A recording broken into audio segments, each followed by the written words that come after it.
Boa tarde, Isabela. Boa tarde, Vitor. Como vai? Tudo ótimo. Vamos aguardar alguns segundos aí para entrar mais colegas e já já a gente inicia. Pronto. Queria saber de você se você está me ouvindo bem, se a imagem está legal. Perfeito. Imagem, áudio. Pronto. Também estou te ouvindo bem.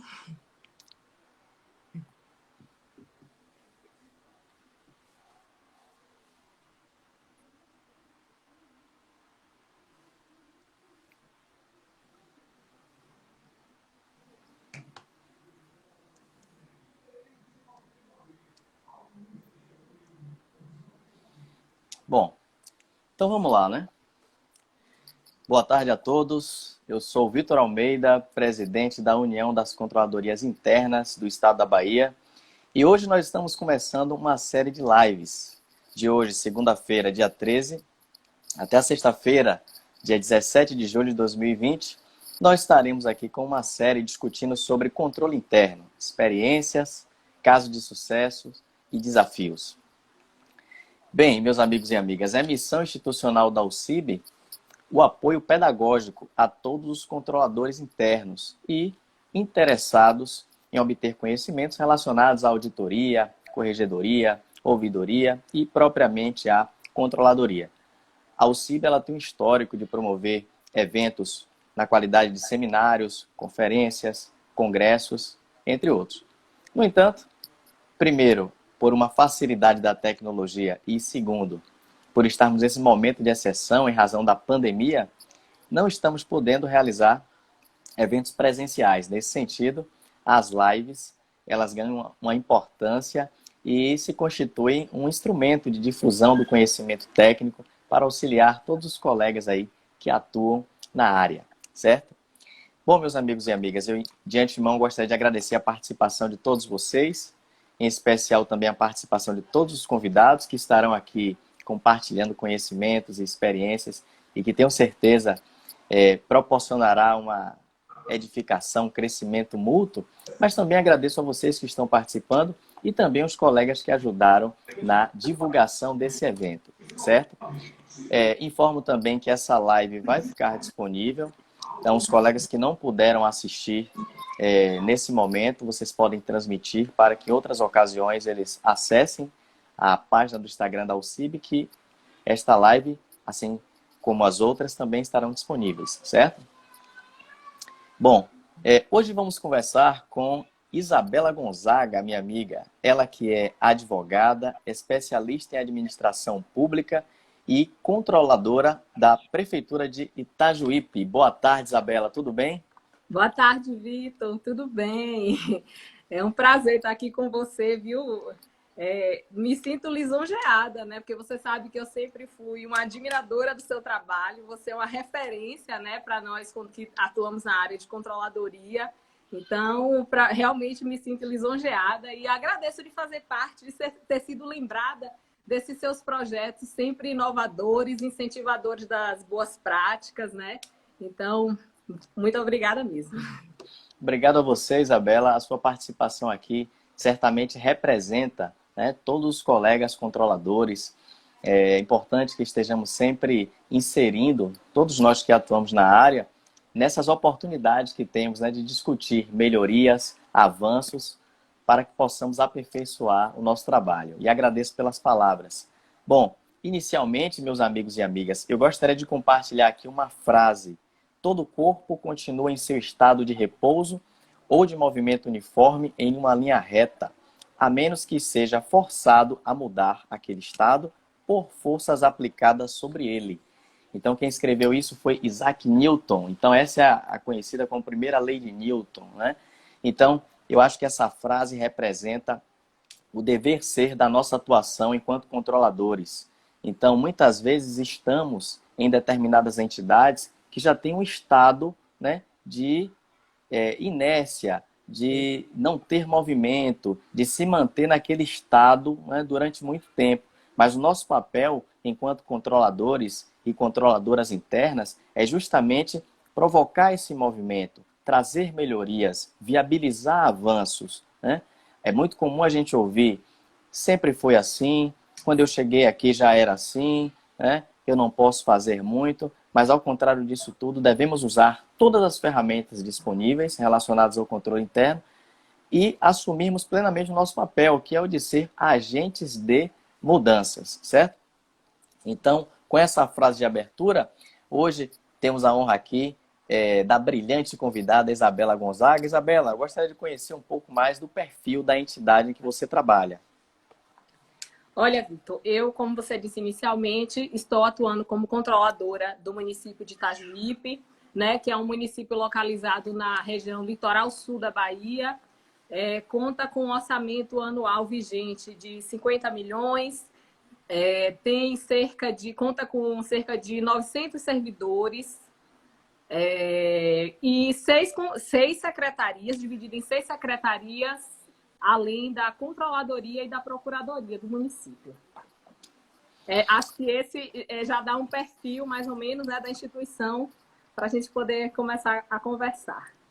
Perfeito. Isabela, há quanto tempo você está no cargo? E você já teve alguma outra experiência com o controle interno em alguma outra entidade ou também em outro órgão da própria administração pública? Olha, eu estou nesse cargo atual, eu estou desde o início da gestão, né, em 2017, completando agora 3 anos e meio. Mas antes disso, eu atuei também como auditora de controle interno na Prefeitura de Ilhéus, durante 2 anos e meio. E atuo, né, como você disse no início, sou advogada, então eu atuo com assessorias de municípios no escritório Carmo Freitas, do qual faço parte. Perfeito. Escritório esse que sempre faz publicações relacionadas ao direito eleitoral, que são dicas importantes, e eu, com o maior prazer, compartilho, e muitos colegas gostam muito dessas dicas. Então, esse trabalho pedagógico também que tem sido feito por esse escritório tem sido muito proveitoso, certo? Obrigada. Para aqueles que estão atuando aí na área eleitoral. Vocês estão de parabéns. Obrigada. E é importante, Isabela, eu aproveito para destacar, né, essa experiência que você teve anteriormente e outras atuações que você tem correlatas à gestão pública, elas são relevantes. Por quê, meus amigos e amigas? Eu digo a vocês, queridos internautas, o controlador interno é uma espécie de clínico geral. Ele tem que entender de tudo. Ele tem que entender de orçamento, tem que entender de licitação, tem que entender de contrato, tem que entender de receita, de despesa, de diária. Por quê? Porque é necessário haver implantação de procedimentos de controle em todo o âmbito da administração pública. Então, o conhecimento é essencial.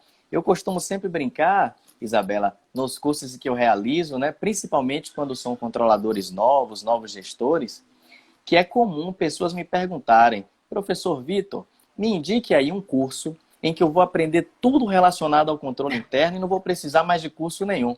E eu respondo: olha, não tem esse curso, e se alguém disser que tem, está mentindo, porque não tem. Né? A capacitação é um processo contínuo. Isso. Então, a gente hoje vai participar de um curso de controladoria interna básico, vai participar de um curso intermediário, vai participar de um curso avançado, mas aí você tem o conteúdo formal. Mas você precisa participar de curso de licitação, participar de curso de orçamento, participar de curso de folha de pagamento, porque aí você vai ter o conhecimento material. Então é importante que a gente esteja sempre se capacitando, buscando experiências, trocando contato com controladores vizinhos, né? Fazer parte de grupos. A própria UCIB, para quem não faz parte ou não tem conhecimento, a UCIB tem 3 grupos de WhatsApp. Então, diariamente, os colegas colocam um problema, uma questão, um desafio que está enfrentando lá no município, e os outros colegas solidariamente colocam ali várias sugestões, respostas para aquela situação, e assim todo mundo é ajudado. Então é importante esse compartilhamento de informações, essa troca de experiência para que a gente possa crescer. Isabela, como é que você se sente em ocupar esse cargo de controladora interna e desenvolver essas atividades típicas? Como você mesmo disse aí agora, né, a controladoria, ela abarca assuntos muito amplos e muito profundos na administração, né? Então, para mim, o sentimento é sempre eu me sinto constantemente desafiada, Vitor.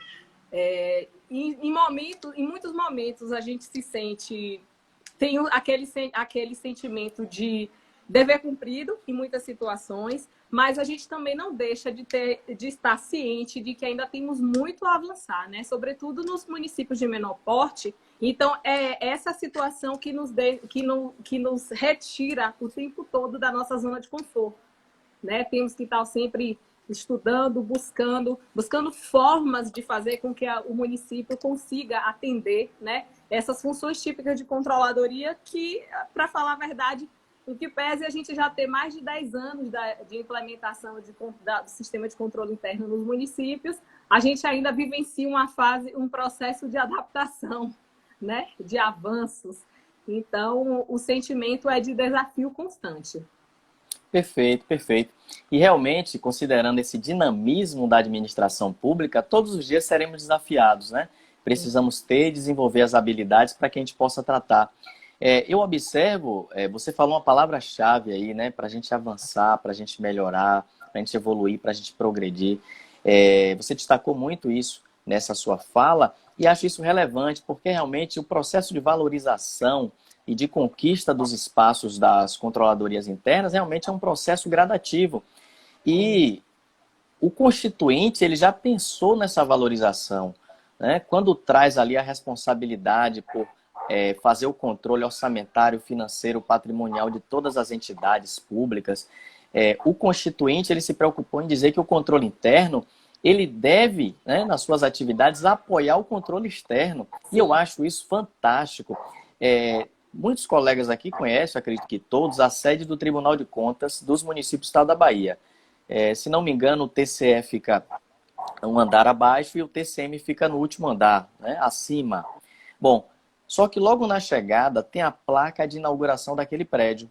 E na placa de inauguração diz assim, esse prédio foi construído destinado a abrigar Tribunal de Contas do Estado da Bahia, o Conselho de Contas dos municípios do Estado da Bahia e a Auditoria Geral do Estado. Ou seja, em tese, funciona em pé de igualdade. Então, o Constituinte já previu a importância da controladoria interna da mesma forma como órgão de controle externo. Agora, claro, as conquistas, os espaços, a mesma valorização, a mesma consideração, o mesmo cuidado que o gestor vai ter, a gente vai conquistar ao longo do tempo, até porque historicamente no Brasil, as conquistas que tivemos não são fruto de generosidade social, ao contrário, é fruto da resistência, da luta. E se a gente for olhar, até com relação ao Tribunal de Contas, as controladorias evoluíram muito, principalmente a partir da Resolução 1120. Não existia controle interno nos municípios baianos, né? Pouquíssimos existiam. Então, a partir dessa ação do TCM, todos os municípios têm controladorias internas. Hoje, o controlador tem um acesso específico no SIGA. Hoje, a prestação de contas só é encaminhada se houver o relatório de controle interno. Muitas comunicações são feitas diretamente à controladoria. Então, percebo que precisamos avançar, mas temos avançado muito até aqui. Temos muitas conquistas, né, para que a gente possa se motivar e continuar buscando essas melhorias. Isabela, qual é a sua perspectiva sobre como a controladoria interna pode ajudar a sociedade? Bom, partindo de toda essa sua fala, né, a gente tem a percepção que a controladoria é uma estrutura dentro da administração pública cuja função é promover, né, o controle da aplicação dos recursos públicos. Como você mesmo disse, o controle que não se restringe ao controle formal, né, o controle de legitimidade, o controle de economicidade, o controle da legalidade. Então, assim, cabe à controladoria, além disso, promover canais de diálogo com a sociedade. Então, eu realmente não tenho dúvida que o sistema de controle interno ele vem para viabilizar, para promover a evolução da democracia e, sobretudo, da cidadania. Eu me sinto, inclusive, numa função de extrema importância por estar contribuindo com esse progresso, né? Bom, eu costumo dizer, parece ser utópico, mas eu costumo dizer que controladoria é uma espécie de sacerdócio, né? Veja, a coletividade nos confiou a missão de promover o respeito às leis, às normas e regulamentos, a proteção e a defesa do patrimônio público contra desvios, desperdícios, ineficiências, promoção à transparência, à governança. Então, nos foi confiada uma missão realmente importante. E tem um detalhe, A controladoria justamente tem a função de viabilizar a efetivação das políticas públicas. Sim. Quando se fala em controladoria, muitas vezes a visão está muito limitada à análise de contas, à verificação de documentos. Todavia, nós, enquanto controladores, precisamos avançar, principalmente para aferir a efetividade das políticas públicas. Porque, por exemplo, quantas e quantas vezes na documentação formal o processo está todo regular? Houve a análise da inspetoria sem qualquer notificação de algum ponto de controle. Muitas vezes ainda a aprovação das contas do tribunal sem nenhuma ressalva sobre determinado ponto. Porém, alguns anos depois, vem uma grave operação da Polícia Federal e se identifica superfaturamento por serviços pagos e não prestados e uma série de situações. Então, por isso, nós precisamos evoluir para realizar mais inspeções físicas, né? E tudo isso perpassa por um planejamento. Por isso que o trabalho da controladoria precisa ser planejado, para que, de repente, a gente não esteja engolindo um elefante e se engasgando com um mosquito. Né? Se preocupar tanto se preocupar tanto com um processo de lanchonete de R$ 7.000 para um evento e numa obra pública milionária a gente não faz sequer uma inspeção in loco. Então a gente precisa mudar o foco da nossa atuação, sair do foco das consequências e ir para as causas, sair para vou apagar um incêndio aqui, para o trabalhar com planejamento, verificar realmente o que é relevante. Né?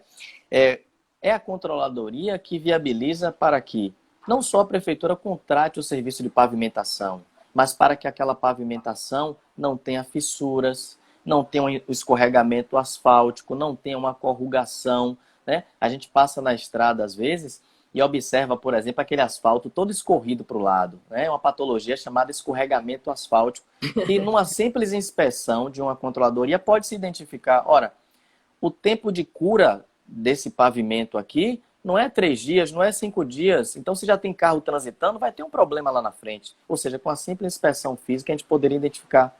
É a controladoria que deve viabilizar para que o município não simplesmente compre o medicamento, mas que compre pelo valor de mercado, para que compre e receba tudo o que comprou e só pague efetivamente aquilo que recebeu, para que aquele medicamento que foi recebido esteja dentro do prazo de validade, certo? E que estejam destinados aos pacientes de modo geral, de modo ideal, de modo adequado, né? Para não acontecer de, por exemplo, estar ali mal estocado, perder pela ação do tempo, da chuva, do mofo, né? Então, a controladoria, eu chamo a atenção de todos os colegas, realizem muito mais inspeções físicas, realizem muito mais auditorias operacionais. Por quê? Se você analisar, às vezes, o problema na formalização, você pode não chegar à questão operacional. Mas se você identificar um problema operacional, certamente tem um problema formal e talvez você não esteja conseguindo ver. Então, realmente a gente precisa planejar o nosso trabalho. Isabela, como é que está estruturada a controladoria interna de sua entidade? Olha, Vitor, esse ainda é um dos grandes desafios nossos, né? Que é a estrutura do nosso órgão. Bom, a nossa estrutura, considerando essa complexidade e essa densidade das funções da controladoria, ela ainda é bastante reduzida. Para você ter ideia, como eu te falei no início, contamos com 900 servidores, mas a controladoria do município é formada por 3 pessoas, eu e mais 2 colaboradores, né? E a gente tem essa missão de tentar se estender da forma mais ampla possível para ver até onde a gente consegue chegar na efetividade desse controle. Né? Ainda temos muita limitação de estrutura. Aí você fala em inspeção física e tal, é aquela questão do mundo ideal que a gente ainda busca, né?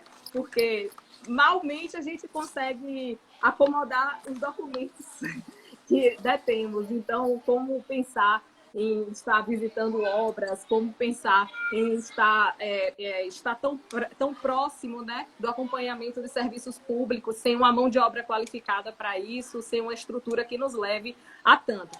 Mas a gente tem se desafiado mesmo nesse sentido de, dentro da nossa possibilidade, tentar nos entregar ao máximo, né, para que, ainda que esse controle formal ele não exista meramente, mas de forma que a gente consiga abranger todos esses pontos. né? Eu também não entendo, não vejo isso como uma falta de prioridade do gestor, porque essa falta de estrutura, essa limitação não se restringe à controladoria, né? É uma limitação que atinge principalmente os municípios de pequeno porte. Então, quando a gente pensa que na fila de prioridades tem ainda a controladoria e as secretarias fins, certamente é compreensível que as melhorias, né, sejam destinadas para essas secretarias fins. E a gente, então, permanece ali persistente na busca desse alcance. Perfeito. Nós sabemos que diante das atividades que a controladoria tem, as competências, né, é essencial que tenhamos pessoal e estrutura, né, sem a qual não conseguiremos desenvolver as atividades. Bom, todavia, será impossível a controladoria controlar tudo, né? O manual de sistema de controle interno da Intosai traz lá as limitações para a eficácia do controle interno, ou seja, quais são as limitações que pode levar o controle interno a não funcionar efetivamente. Aí ele descreve que essas limitações fogem do controle, propriamente do controle interno, e por isso podem interferir na qualidade dos atos administrativos. Por exemplo, você pode ter uma controladoria bem estruturada, mas se você tiver um gestor mal intencionado, o controle interno não vai funcionar, né? Porque o tempo todo ele vai tentar burlar. Uma outra limitação para a efetividade do controle interno às vezes você tem um gestor bem intencionado, tem uma equipe bacana, que trabalha, que gosta de servir, que quer o melhor para o município, mas existe o erro de interpretação. Sim. Às vezes você interpretou que era possível, com fundamento, com a justificativa e tal, mas o órgão julgador entendeu de modo diferente, né? Então você pode ter punição também por isso. Existe também a falibilidade humana. Não somos perfeitos na qualidade de pessoas, esposos, empresários, patrões. Não é que seremos perfeitos na administração pública, não. É inerente ao ser humano, cometemos erros também. Sim. Então, e também a impossibilidade de se implantar controle em todas as áreas da administração. Por quê? Por conta do princípio do custo-benefício, senão o custo do controle será certamente superior ao benefício que ele pode trazer. Então, por isso que o controle interno, em tese, trabalha por amostragem. E aí, caros colegas, é muito comum, nós somos criticados, às vezes, indagados, quando acontece um problema na gestão, aí se pergunta logo, e cadê a auditoria? Cadê o controle interno? Porque o controle interno não viu isso. Meus amigos e amigas, o controle interno não tem como ver tudo.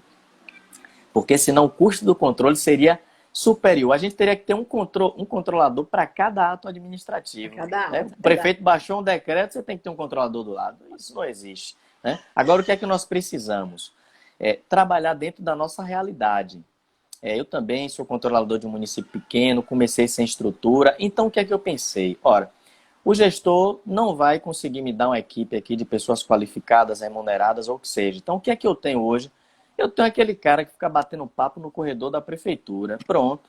Ele não é tão qualificado, mas ele já vai poder levar um ofício, outra secretaria, já vai atender um telefone, ele já vai poder pegar essa planilha aqui das licitações e comparar número por número, fazer o cara crachar. Então, eu trouxe essa pessoa, né? E aí fui trazendo uma pessoa... Se baseia muito nas informações que chegam informalmente para a gente, né?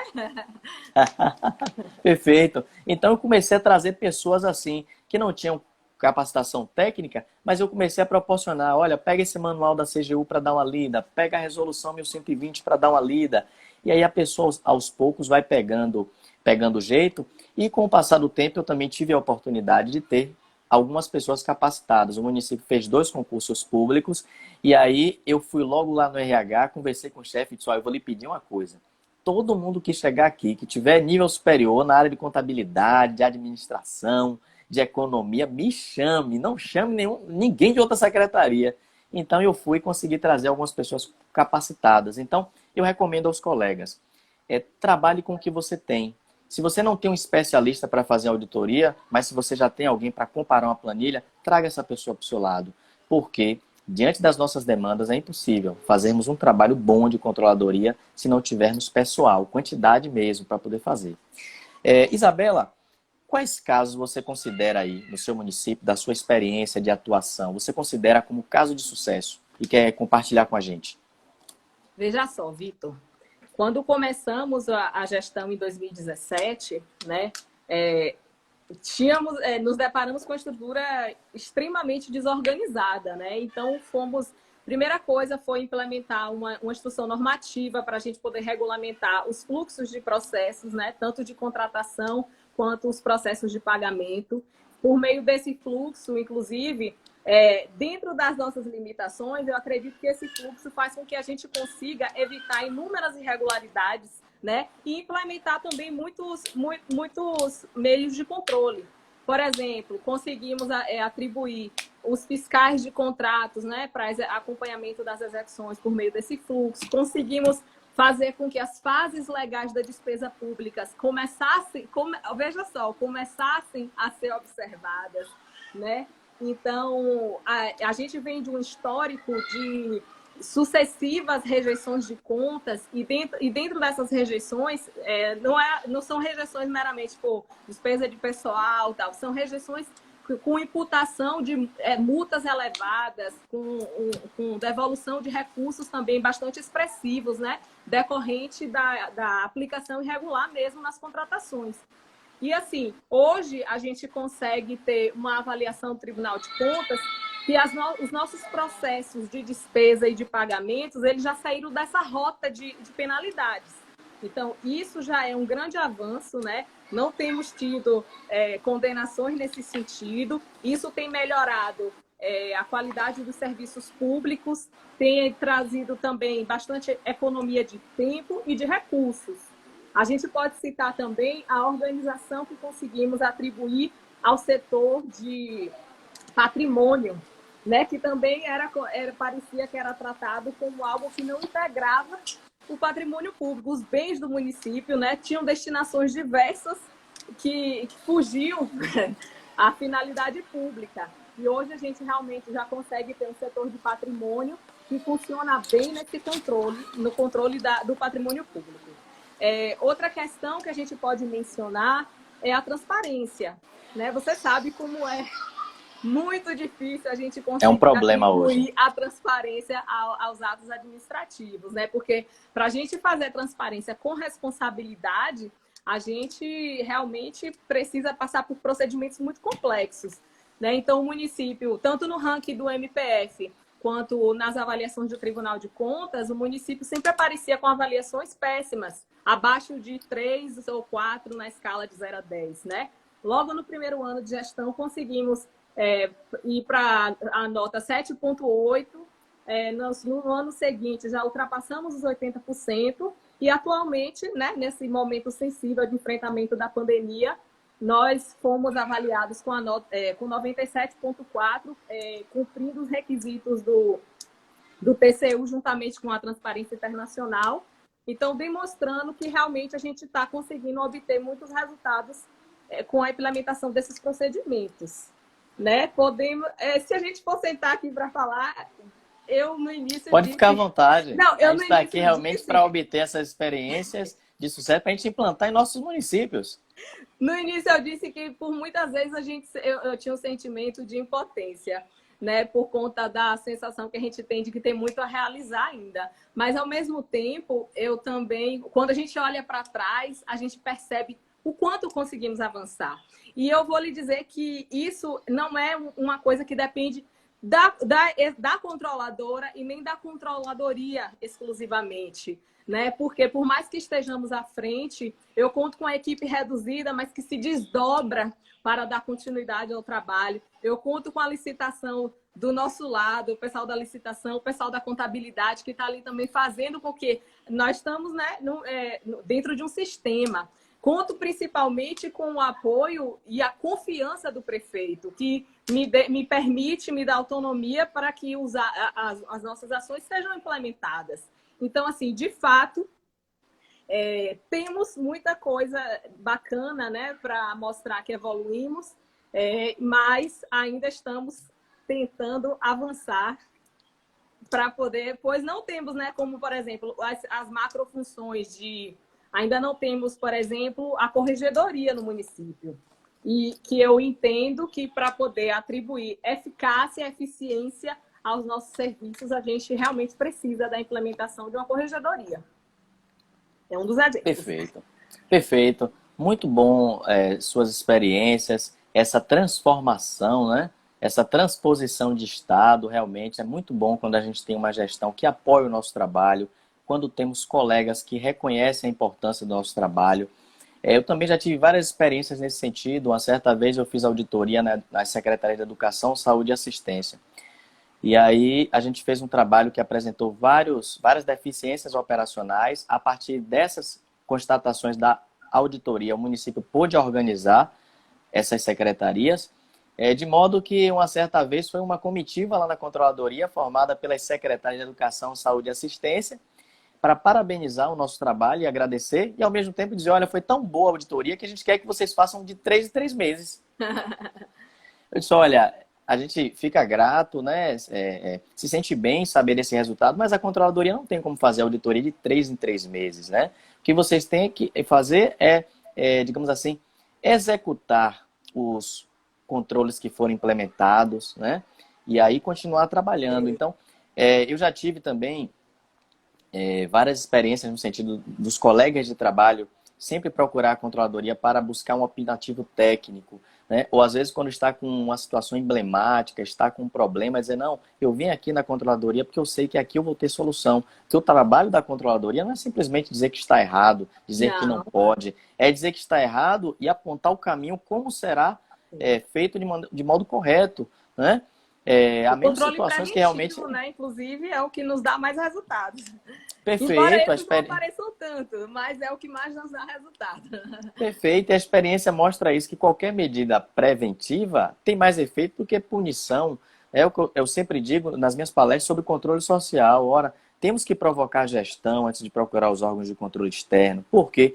Mais interessante do que termos um prefeito condenado a devolver o dinheiro público é termos logo um medicamento na prateleira para distribuir para a sociedade. Então, às vezes, junto à própria administração, a gente consegue um resultado com mais celeridade. Então, eu até aproveito, Isabela, esse testemunho seu para poder dizer aos colegas, às vezes enfrentamos desafios demais, a ponto de pensarmos até em desistir. Mas eu digo a você, meu amigo e minha amiga, se você desistir, a sociedade vai contar com quem? Então fique no seu cargo, busque desenvolver o seu trabalho da melhor forma possível. E se realmente o lugar continuar pequeno para sua grandeza, sua ética, seu conhecimento, eu acredito que o universo se encarregará de te levar para um lugar que comporte a sua grandiosidade, mas não desista, né? A sociedade precisa dos bons controladores, das pessoas éticas, das pessoas que tenham um comportamento impávido e bravo para poder defender o interesse da sociedade, né? Com cautela, sabendo como falar, com fundamento, mas com o objetivo sempre de convencer qual o melhor caminho para cumprirmos a lei e atendermos às necessidades dos cidadãos. Isabela, você falou aí de muita coisa boa que aconteceu, mas eu queria que você compartilhasse com a gente também quais são seus desafios atuais. Quais são os perrengues que você tem passado aí? Compartilhe com a gente.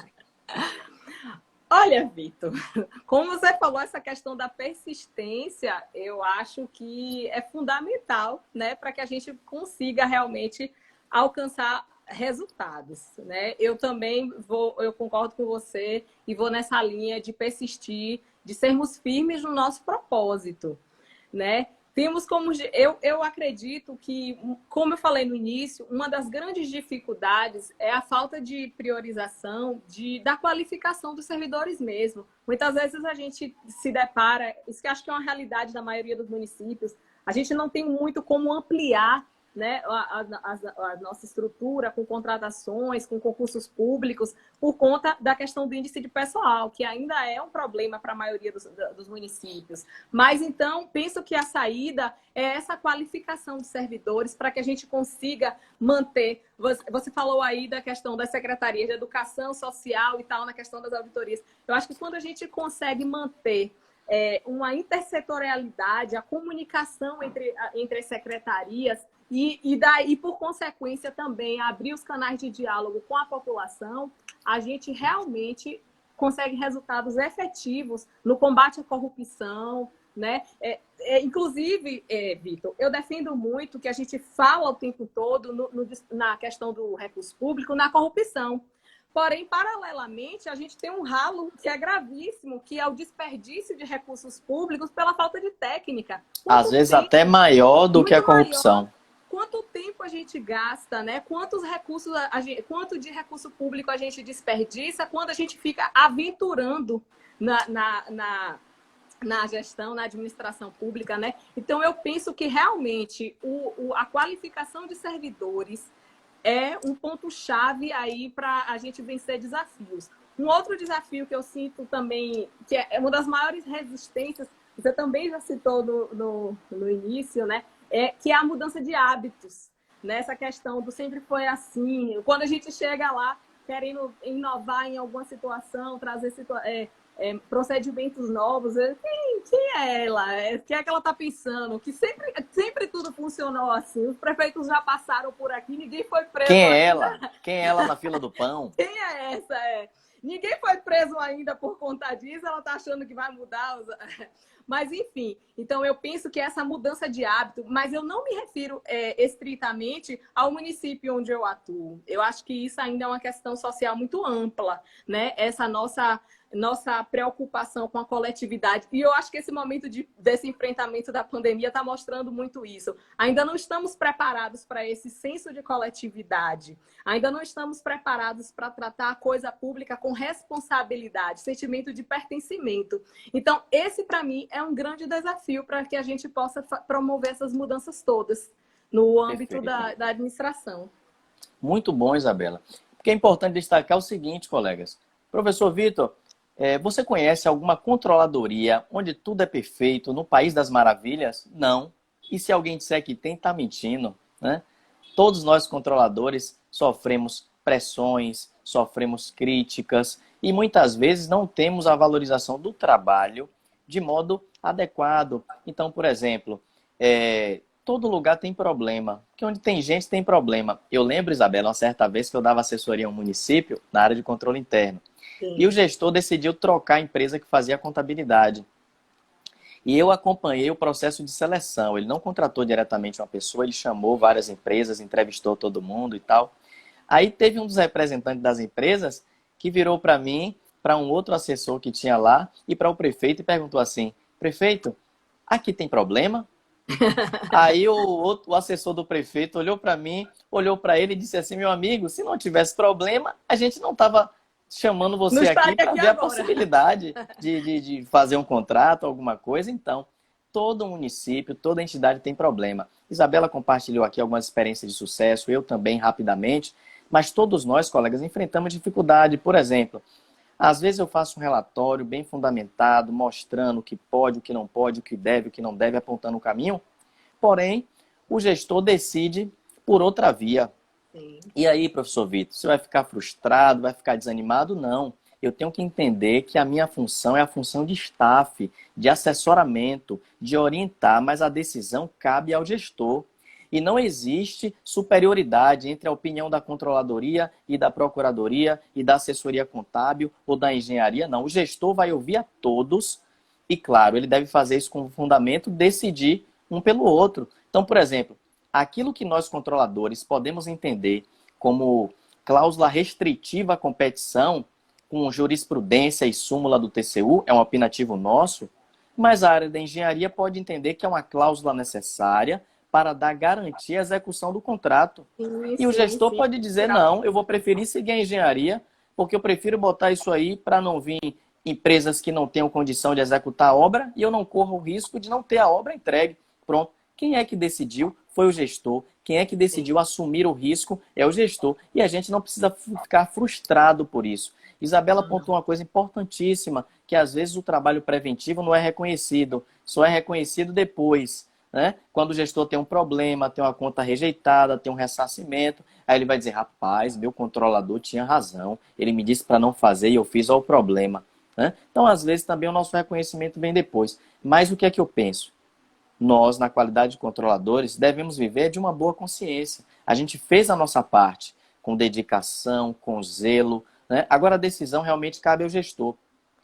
E pensar de modo diferente é pensar como se fosse o seguinte: o policial encontrou alguém flagrante com droga, prendeu a pessoa.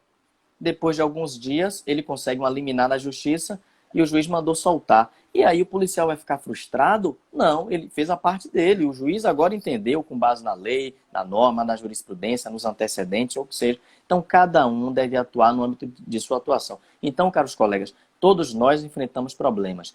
Precisamos desenvolver habilidades, ter conhecimento para tratar essas situações da melhor forma possível. Agora, claro, isso deve ser visto caso a caso. Talvez, se alguém tiver em uma situação assim insustentável, isso já esteja afetando a sua saúde, sua reputação, ou até mesmo o risco de você se envolver num problema, aí você tem que ver quais são as decisões que deve tomar, seja comunicação ao órgão de controle interno, seja procurar um outro município. Eu costumo sempre dizer, para quem é qualificado, sempre tem uma oportunidade. A gente o tempo todo recebe ligação de gestores pedindo para indicar controladores ou o que seja. Então, todo lugar tem problema, mas juntos vamos encontrar soluções, vamos desenvolver habilidades e vamos aprender a superar todos os problemas. Até certo? porque, né, Vitor, não temos uma fórmula pronta para implementar um controle, né, de qualidade. Cada município tem Perfeito. suas particularidades, né? Às vezes o que é problema para um município é solução para outro município. Então, a gente tem que ter essa sensibilidade de pesar o que é mais urgente, o que é que a gente pode trabalhar dentro daquela realidade. Pronto. E o que é que você pensa, assim, Isabela, a princípio, resumidamente, de solução? Qual seria a solução para esses problemas? Digo porque, às vezes, outros colegas também estão com o mesmo problema e aí gostariam de saber, poxa, o que é que eu posso implementar para tentar mudar essa realidade aqui no meu município?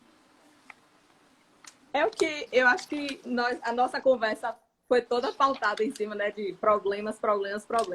Mas eu acho que o conhecimento do município, a princípio, ele é fundamental para que a gente possa... Você falou numa palavra aí para mim, que para mim ela é chave e parece que as pessoas correm dela, eu não sei porquê, que é o planejamento. Eu acredito muito no planejamento, mas não é o planejamento que a gente faz a curto prazo o tempo todo, que talvez muitos municípios ainda estejam trabalhando com esse planejamento de curto prazo e o tempo todo fica refazendo rota. Então, eu acho que o planejamento de médio e longo prazo, ele vai trazer para o município capacidade de contratar melhor, de estabelecer políticas públicas com melhor qualidade e de oferecer um serviço para o cidadão de melhor qualidade. E volto a insistir, né?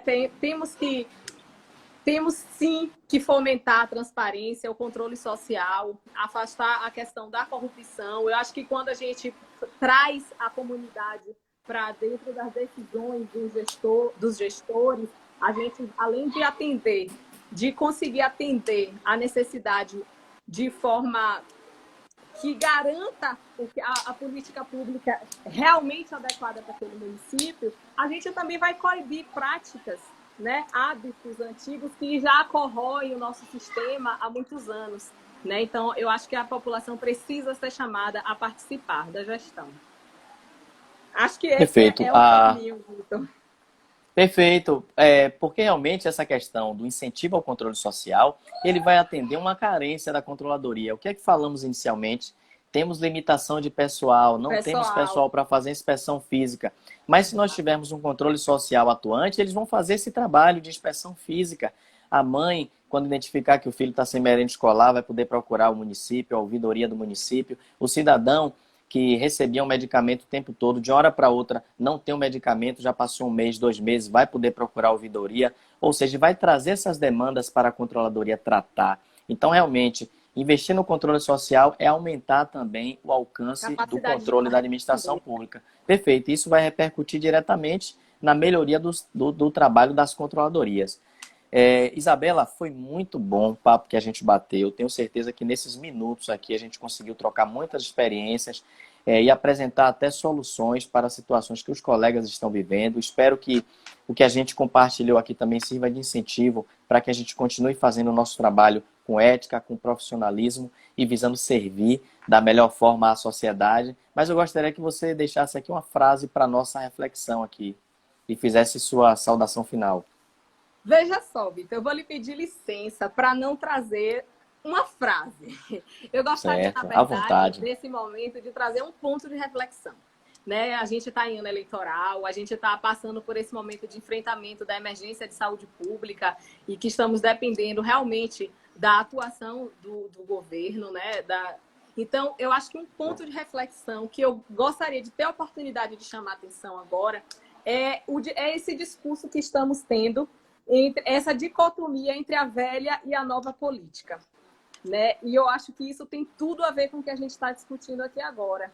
Porque eu tenho acompanhado muitos discursos de pré-candidatos, discursos, debates políticos em que o pessoal atribui muito a nova política a ser feita por quem é jovem ou com quem está inovando no cenário político. E eu discordo em parte disso, porque eu acho que a gente está restringindo demais. Para mim, acho que precisamos trazer para a discussão que a nova política requer novas práticas, né? O abandono dos hábitos antigos que sempre trouxeram muitos impedimentos para que a gestão pudesse realmente deslanchar, para que o serviço público consiga chegar na ponta que é o usuário do serviço com a qualidade que ele merece, para que o usuário ele não seja um mero receptor de informação. Eu acho que a própria transparência, né? Eu questiono muito. Muitas vezes a gente trabalha a transparência meramente formal também. A gente chega lá no portal, a lei diz ABC, a gente cumpre com aquele ABC, mas a gente não propicia nenhum acesso às pessoas.